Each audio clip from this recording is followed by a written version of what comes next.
Hospital police এই কাজটা কি, এরা কারা এই কাজটি করেন? এনি ল এনফোর্সমেন্ট অফিসার নিয়োগের ক্ষেত্রে যে জিনিসগুলি প্রথম দরকার সেটা হচ্ছে এই দেশের নাগরিক হতে হবে। বাংলাদেশ থেকে যারা লেখাপড়া করে আসছে তারা ইভ্যালুয়েশন করে তারা এখানকার সমপর্যায়ের শিক্ষার একটা সার্টিফিকেট নিতে পারে। সেক্ষেত্রে এটা হাই স্কুল ডিপ্লোমা সমমান এবং তাকে নিউ ইয়র্ক সিটি, যেটা একটা নিউ ইয়র্ক সিটির মধ্যে নিউ ইয়র্ক সিটি 5 বোর্ডের যে কোনো একটা জায়গায় রেসিডেন্স হতে হবে। হসপিটাল পুলিশ এই কাজটা কি, এরা কারা এই কাজটি করেন? Thank you. সো এটি একটি আসলে অত্যন্ত গুরুত্বপূর্ণ কোশ্চেন। আমাদের এই কমিউনিটির মধ্যে এই জবটার সাথে অনেকেই ফ্যামিলিয়ার না, পরিচিত না। রাইট। সো সেই জন্য আমি মনে করি যেটা খুব সুন্দর করে এক্সপ্লেন করা দরকার। এটি হচ্ছে নিউ ইয়র্ক সিটিতে যে কয়েকটি ল এনফোর্সমেন্ট এজেন্সি আছে তার মধ্যে হসপিটাল পুলিশ অন্যতম একটা ল এনফোর্সমেন্ট এজেন্সি। সো অন্যান্য ল এনফোর্সমেন্ট এজেন্সির মতো আমরাও আমাদের নির্দিষ্ট কিছু জুরিডিকশন আছে, নির্দিষ্ট জিওগ্রাফিক্যাল এরিয়া আছে, সেখানে আমরা আইন শৃঙ্খলাকে নিয়ন্ত্রণ করে থাকি। যেমন ধরুন আমাদের হসপিটাল এবং হসপিটালের আশেপাশে সারাউন্ডিং এরিয়া, সেখানে আমরা বিভিন্ন পেট্রোলের মাধ্যমে এবং সার্ভাইলেন্স ক্যামেরা আছে আমাদের, সার্ভাইলেন্স ক্যামেরার মাধ্যমে আমরা মনিটরিং করে থাকি, মেক শিওর যাতে কোনো ক্রাইম সেখানে সংগঠিত না হয়। এখন যদি কোনো ক্রাইম সংগঠিত হয়, সেখানে হতে পারে যে কোনো সময় যে কোনো জায়গায় যে কোনো কিছু ঘটতে পারে, সেই ক্ষেত্রে আমরা বিভিন্ন ধরনের অ্যাকশনের মাধ্যমে, বিভিন্ন ধরনের রেসপন্ডের মাধ্যমে সেইগুলোকে আমরা নির্মূল করে থাকি। আচ্ছা, এই হসপিটাল পুলিশ যেটা, এটা কি এনওয়াইপিডির অধীনে? না, এটা আমাদের আলাদা একটা সংস্থা। এটা new York city health and হসপিটালের আন্ডারে আছে। টোটালি একটা ইন্ডিভিজুয়াল ল এনফোর্সমেন্ট এজেন্সি। আচ্ছা, এটার নিয়োগ প্রক্রিয়াটা তাহলে কিভাবে হয়? দেখুন, নিয়োগ প্রক্রিয়াটা আমি বলবো অন্যান্য ল এনফোর্সমেন্ট এজেন্সির মতোই কিছুটা একই রকম। বিশেষ করে এনি ল এনফোর্সমেন্ট অফিসার নিয়োগের ক্ষেত্রে যে জিনিসগুলি প্রথম দরকার সেটা হচ্ছে এই দেশের নাগরিক হতে হবে, সিটিজেন মাস্ট। তারপরে তাকে এই দেশের তাকে যে এই দেশে অথবা বাংলাদেশ থেকে যারা লেখাপড়া করে আসছে তারা ইভ্যালুয়েশন করে তারা এখানকার সমপর্যায়ের শিক্ষার একটা সার্টিফিকেট নিতে পারে। সেক্ষেত্রে এটা হাই স্কুল ডিপ্লোমা সমমান এবং তাকে নিউ ইয়র্ক সিটি, যেটা একটা নিউ ইয়র্ক সিটির মধ্যে নিউ ইয়র্ক সিটি 5 বোর্ডের যে কোনো একটা জায়গায় রেসিডেন্স হতে হবে, তার ড্রাইভিং লাইসেন্স থাকতে হবে। এই জিনিসগুলো থাকলেই তাকে মোটামুটি সে অ্যাপ্লিকেশনটা করতে পারে এবং তার রেকর্ড ভালো থাকতে হবে। রেকর্ড ভালো থাকতে হবে। বাট নিয়োগ প্রক্রিয়াটা একটু সময় সাপেক্ষ, একটু সময় নেয়, যেহেতু এটা গভর্নমেন্ট জব এবং ল এনফোর্সমেন্ট জব, সেজন্য এটা অনেকগুলি স্টেপ আছে, একটা পর একটা। আপনাকে যখন অ্যাপ্লিকেশন করবে, অ্যাপ্লিকেশন করার পরে তারা তাকে একটা, আমাদের দেশে যেমন একটা গভর্নমেন্ট জবের জন্য তাকে বিসিএস পরীক্ষা দিতে হয়, তেমনি এইভাবে একটা সিভিল সার্ভিস এক্সাম আছে। তাকে প্রথমেই একটা সিভিল সার্ভিস এক্সামে তাকে অ্যাটেন্ড করতে হবে এবং সেখানে ডেফিনেটলি তাকে পাস করতে হবে। খুবই ভালো কথা। এখন এই যে পুলিশ যারা হসপিটাল পুলিশ, আপনি তাদেরকে একটা সাধারণ ধারণা দিলেন আমাদেরকে যে তারা আইন শৃঙ্খলা পরিস্থিতি রক্ষা, মানে হসপিটাল এবং হসপিটালের আশপাশে, নিশ্চয়ই তাদেরকে রাস্তায় টহল দেওয়ার জন্য পাঠায় না, তারা শুধু তো হসপিটালে এবং রাউন্ড দ্য ক্লক, মানে 24 ঘন্টায় কিন্তু তারা ওখানে কাজ করে। তো এই কাজ করতে গিয়ে আপনি শুধু একটা আইন শৃঙ্খলার কথা বলছিলেন, আর কি কি দায়িত্ব পালন করে? আইন শৃঙ্খলার বাইরেও আমাদের অনেক দায়িত্ব সেখানে পালন করতে হয়। যেমন ধরুন কোনো ভিজিটর, আপনি যখন এখানকার কোনো সিটি হসপিটালে বা গভর্নমেন্ট কোনো হসপিটালে যাবেন, দেখবেন যে কোনো ভিজিটর যখন কোনো রুগীকে দেখতে যায়, ডেফিনেটলি তাকে একটা পাস নিয়ে যাইতে হয় সামনের থেকে। এটা হসপিটাল পুলিশ থেকে তাদেরকে ওই পাস দেওয়া হয়, পাস দিলে সে ওখানে যেতে পারে। প্লাস আমাদের কিছু কিছু গভর্নমেন্ট হসপিটালের নিজস্ব কিছু পার্কিং লট আছে, সেখানে যদি কেউ কোনো গাড়ি পার্ক করে, সেখানেও আমাদের থেকে তাদেরকে গাড়ি পার্কিংয়ে পাস নিতে হয়। এবং যারা এমপ্লয়ি আছে, এমপ্লয়িরা কাজ করার সময় তারা যে একটা আইডেন্টিটি তারা যে ক্যারি করতে হয়, যে আইডিটা তাদের কাছে থাকে, সেই আইডিটা আমরা প্রোভাইড করে থাকি তাদেরকে। মেক শিওর সে যখন কাজ করে 24/7 যখনই সে কাজ করবে তার আইডিকে তাকে হোল্ড করতে হবে। এর বাইরেও ধরুন এই নগরে নানা ধরনের অপরাধ কর্মকাণ্ড সংগঠিত হয়, তো অনেকেই হয়তোবা অপরাধের শিকার হয়ে হসপিটালে আসে, আবার অনেকে হয়তোবা ভর্তি থাকে, তাদেরকে জিজ্ঞাসাবাদ করার প্রয়োজন হতে পারে, তাদেরকে আবার কোর্টে নেওয়ার ব্যাপার থাকতে পারে। এই বিষয়গুলোতে হসপিটাল পুলিশ কিভাবে সমন্বয় করে? হ্যাঁ, সেগুলি আমাদের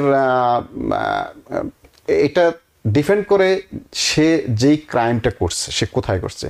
সে যদি হসপিটাল এবং সারাউন্ডিং এরিয়ার বাইরে কোনো ক্রাইম করে থাকে, তাহলে সেই ক্ষেত্রে যেই সংস্থা তাকে হসপিটালে নিয়ে আসছে সেই সংস্থাই বাকি কাজগুলো সে করবে। আমাদের কাজটা শুধু এখানে ট্রিটমেন্টে সহযোগিতা করা। বাট আমাদের সারাউন্ডিং এরিয়াতে, জিওগ্রাফিক্যাল এরিয়াতে কেউ যদি কোনো ক্রাইম করে, ফর এক্সাম্পল কেউ কোনো ক্রিমিনাল অফারেন্স করলো, ক্রিমিনাল অকারেন্সের জন্য আমরা অনেক সময় তাকে সি সমন, যেটাকে বলা হয় ক্রিমিনাল সমন দিয়ে থাকি, যে সমন তাকে নিয়ে তাকে কোর্টে হাজির হয়ে তাকে এটাকে জবাবদিহি করতে হয়। এমনকি আমাদের সারাউন্ডিং এরিয়ার ভিতরে কেউ যদি কোনো ল ব্রেক করে, সেই ল ব্রেক করার কারণে প্রয়োজনে আমরা তাদেরকে অ্যারেস্ট করতে হয়, অ্যারেস্ট করতে হয়। এবং আমরা যদি কাউকে অ্যারেস্ট করি, তাকে আমাদের দায়িত্বে তাদেরকে কোর্ট পর্যন্ত নিয়ে যাওয়া এবং সাপোর্টিং ডকুমেন্টস আমরা কোর্টে প্রোভাইড করতে হবে। আপনারা অ্যারেস্ট করার পরে তাকে কোথায় রাখেন? তাকে কোথায় রাখে, আমাদের সেখানে আছে নির্দিষ্ট কিছু স্থান আছে, জায়গা আছে, সেখানে আমরা রাখতে পারি। রাখার পরে তারা আমাদের কিছু কাজ আবার আমাদের সাথে এনওয়াইপিডির সাথেও আছে। আমরা অনেক কিছু এনওয়াইপিডি লোকাল প্রিসেন্টে যাইতে হয়, সেখান থেকেও কিছু পেপারস নিতে হয়। তারপরে আমরা সেই যাকে আমরা অ্যারেস্ট করলাম তাকে আমরা আমাদের দায়িত্বে আমাদের গাড়ি দিয়ে আমরা এসকর্ট করে তাকে কোর্টে নিয়ে যেতে হয়। আচ্ছা, মোটামুটি আমরা ধারণা পেলাম কাজটা কেমন। এবার যারা আগ্রহী, যারা জবটা পেতে চায়, তারা কেন এই জবে আসবে, এটা একটু আপনি বলেন যে জবটা কেন আসা উচিত তাদের। আচ্ছা, খুব গুরুত্বপূর্ণ একটা কোশ্চেন করছেন যে কেন আসবে। প্রথমত দেখুন, আসলে এখানে পৃথিবীর সব জায়গায় বিভিন্ন প্রফেশন আছে, তাই না? সো অনেকেই কিন্তু আগ থেকেই তার একটা মেন্টালি একটা প্ল্যান থাকে, মাইন্ডসেট থাকে যে আমি এই প্রফেশনে কাজ করবো, আমার ফিউচার আমি এই প্রফেশনে নেব। আমাদের ক্ষেত্রে আমি বলবো, যদি তার মাইন্ডসেট করে থাকে যে আমি ল এনফোর্সমেন্টে পুলিশ অফিসার হিসেবে কাজ করব, সেই ক্ষেত্রে কেউ এই প্রফেশনে আসতে পারে। As a law enforcement officer সে এখানে কাজ করবে, সে মানুষদেরকে সাহায্য করবে, দেশের সাহায্য করবে, হেল্প করবে, রুগীদের সাহায্য করবে, যে কোনো অকারেন্স করলে সেখানে সে এটা রেসপন্স করবে। তাছাড়াও এখানে আর একটা বড় বেনিফিট আছে, সেটা হচ্ছে প্রমোশনাল বেনিফিট। যেমন অনেকের যোগ্যতা আছে, সে যদি কোনো একটা কাজ ভালোভাবে করতে পারে, সে কিন্তু আপনার প্রমোশন নিতে পারে সে ইচ্ছা করলে। প্রমোশনাল যে এক্সামগুলো আছে, এক্সাম দিয়ে সে আস্তে আস্তে আস্তে উপরের লেভেলে চলে যেতে পারে। সেদিক থেকে আমাদের 3টি স্তর আছে প্রমোশনের। একটি হচ্ছে যখন নাকি সে এন্ট্রি লেভেলে অফিসার হিসাবে ঢুকে, তারপরে সে প্রমোশন হতে পারে সার্জেন্টে, এবং সার্জেন্ট থেকে সে লুথানেন্টে প্রমোশন হতে পারে, লুথানেন্ট থেকে সে ক্যাপ্টেন পর্যন্ত প্রমোশন হতে পারে। তো মনে রাখবেন, প্রত্যেকটি প্রমোশনে যখনই তার প্রমোশন হবে, প্রত্যেকটি প্রমোশন কিন্তু তার স্যালারি কিন্তু ইনক্রিজ হচ্ছে, সাথে সাথে তার স্যালারি ইনক্রিজ হচ্ছে। তো এটা একটা big opportunity. On the other hand, এখানে কেউ যদি মনে করে যে ঠিক আছে আমি 2-1 বছর কাজ করে ঠিক আছে আমি মাইন্ড চেঞ্জ করলাম, আমি অন্য কিছু করব বা অন্য প্রফেশনে যাব, সেই ক্ষেত্রে আমাদের অনেক জব আছে যেগুলোতে তাদের রিকোয়ারমেন্টসে থাকে যে তোমাকে 1 বছর ল এনফোর্সমেন্টে জব করতে হবে। যেমন একটা টাইটেলের কথা আমি বলেছিলাম, BHA, বিহেভিয়ার হেলথ অ্যাসোসিয়েট, যেটা স্যালারি স্টার্টিং লাইক 58 to 60 থেকে শুরু হয়। তো কেউ যদি আমাদের এখানে 1 বছর ল এনফোর্সমেন্টে জব করে, তাহলে কিন্তু সে ওই জবের জন্য অ্যাপ্লিকেশন করতে পারে, ডিউ টু সে ল এনফোর্সমেন্টে কাজ করছে সে। সো এই এক্সপিরিয়েন্সটাকে একজন মানুষ সে অন্য কাজেও ব্যবহার করতে পারে ইচ্ছা করলে। খুব সুন্দরভাবে আপনি পুরো ব্যাখ্যাটি করলেন। তাহলে এই নিউ ইয়র্ক শহরে কতটি হাসপাতাল পুলিশ আছে, সংখ্যা কি, এবং এটা সম্পর্কে আমাদের একটু ধারণা দেন আর কি। আচ্ছা, আমাদের টোটাল নিউ ইয়র্ক সিটিতে 11টি হসপিটাল আছে, এবং New York city, right. So 11টি হসপিটাল আছে, যেগুলো সিটি হসপিটাল, যেগুলোকে বলা হয় আমরা গভর্নমেন্ট হসপিটাল। আর সাথে আছে 5টি নার্সিং হোম আছে, এবং 30টির মতো আমাদের ক্লিনিক আছে, যে ক্লিনিকগুলোতে দেখা যায় একজন মানুষ যে কোনো সময় তার টুকটাক অন্য ডাক্তার দেখানো, আমরা অনেক সময় প্রাইভেট ডাক্তার দেখাই। ক্লিনিক দু একটা নাম শুনি, কোনগুলো? এগুলো আপনার অনেক জায়গায় আছে। এটার নামই হচ্ছে New York city health and hospital, Gotham clinic বলে। আপনার আমাদের জাংশন বুলভার্ড আছে, জ্যাকসন হাইটে আছে, অনেক জায়গায় আছে, 30টা ক্লিনিক আছে আমাদের। সো এই ক্লিনিকগুলো একজন মানুষ, সে হয়তো হসপিটাল তার থেকে অনেক দূরে, অথবা তার এমন একটা সমস্যা যে সে নর্মাল একজন ডাক্তারকে দেখায়, হসপিটালে যে ঘন্টার পর ঘন্টা বসে থাকার প্রয়োজন নাই, সে কিন্তু ক্লিনিকে যেতে পারে। সো আমাদের অফিসাররা সেই ক্লিনিকও কাজ করে। আচ্ছা, এবং এই ক্লিনিকে যথেষ্ট ডাক্তার এবং যথেষ্ট পরিমাণ ডাক্তার আছে এবং অন্যান্য নার্স আছে, অন্যান্য ফ্যাসিলিটিস গুলো সেখানে আছে। সো এটা হচ্ছে এই জিনিসটা আছে।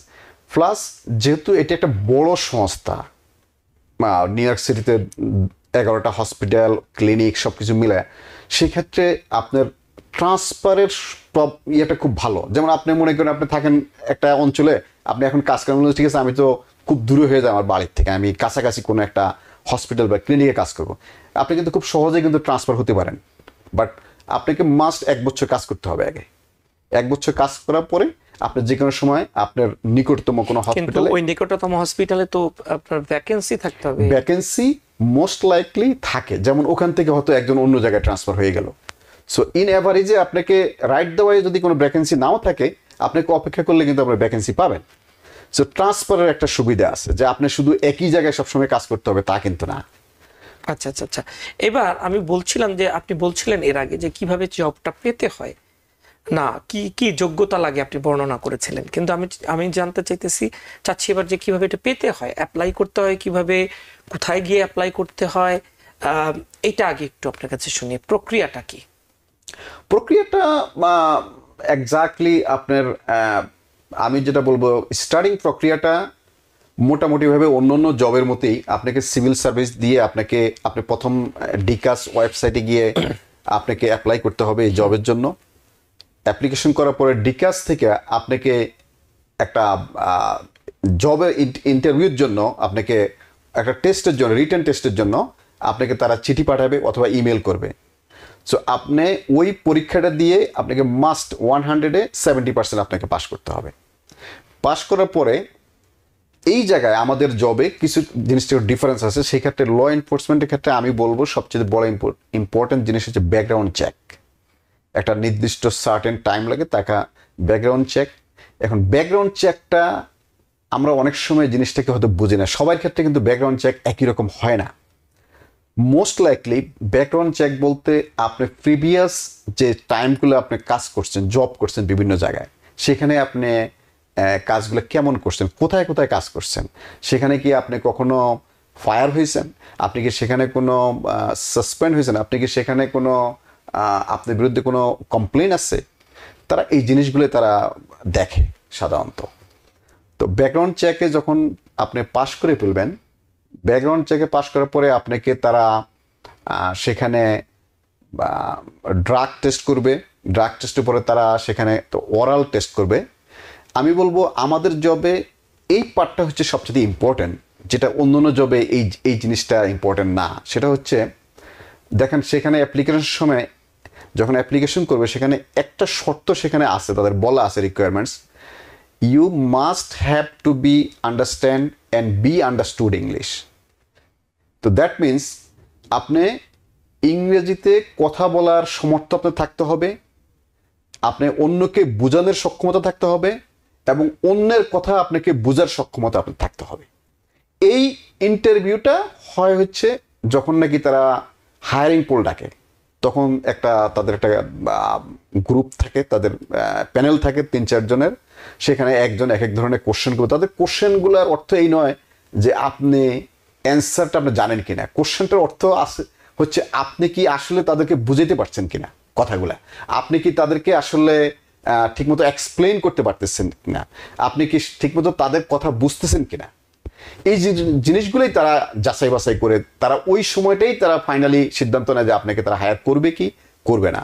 যদিও তারপরে কিছু প্রসেসিং আছে, যেমন আপনাকে মেডিকেল করতে হবে, দেন আপনি for example after that finally একাডেমিতে যেতে হবে, হ্যাঁ, একাডেমি কমপ্লিট করতে হবে। সো সেগুলি খুব একটা গুরুত্বপূর্ণ না। গুরুত্বপূর্ণ জিনিস হচ্ছে আমাদের জবে হায়ারিং পোলটা। হায়ারিং পোলটা যখন কেউ ওখানে হায়ার হয়ে যায়, আমি বলবো যে সেখানে অলমোস্ট 90%ই এই জবটা করতে পারে, তারা সার্ভাইভ করতে পারে। খুবই সুন্দর। মোটামুটি আমরা একটা কিন্তু এখন অনেকে হয়তো বা ভাবছেন যারা দেখছেন টেলিভিশনের পর্দায়, তাহলে এটার নিয়োগ প্রক্রিয়াটি কবে আবার শুরু হবে বা আদৌ এখন চলছে কিনা? আচ্ছা, নিয়োগ প্রক্রিয়াটা এই ক্ষেত্রে এভরি মান্থ তারা কোনো সার্কুলার দেয় না, এভরি 2-3 মান্থ পর পর তারা একটা সার্কুলার দেয়, যদি তাদের লোক প্রয়োজন হয়। হ্যাঁ, যাদের যখন লোক প্রয়োজন হয় তখনই তারা দেয়। তবে মোস্ট লাইকলি জুলাই আর আগস্টে তাদের একটা নিয়োগ আসতে পারে, ওপেনিং আসতে পারে এই জবের জন্য। তাহলে যারা এই মুহূর্তে চিন্তা করছে, তাহলে তাদের জন্য আপনার পরামর্শ কি?